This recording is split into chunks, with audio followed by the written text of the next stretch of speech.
Certainly for more on the market and this morning's data, let's bring in Oppenheimer Chief Investment Strategist John Stoltzfus here at Post 9. John, it's good to have you back. Oh, great to be back. There has been some chatter about, if you look at Q1 GDP consumption got revised lower, construction spending was weak, ADP today. Are we entering a stretch of weaker data? No, I'd have to say not necessarily weaker data that should be of overly concern. But we would have to think, much like Sarah was just saying, you've really got, it looks like a relatively soft landing that we're experiencing. And we've been looking for that for ages, because the Fed, raised 11 times, then paused 9 times, began the cuts last September in terms of rate cuts. One cut of 50 bips and then 2 cuts of 25 bips apiece in November and December. We think they're going to cut again probably in September this year. But again, a down payment just to show the market rates are normalizing, maybe 25 bips in September. Again, though, prices paid on this print, and then the other day on manufacturing prices paid like above 60 for 4 months.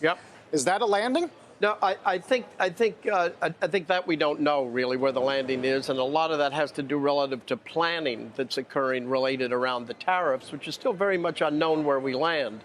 What we have found essentially with Trump 2.0 is he's most certainly, it's not so much that he chickens out, it's just that he responds to the reaction of the markets when it's too hard on the tariff thinking.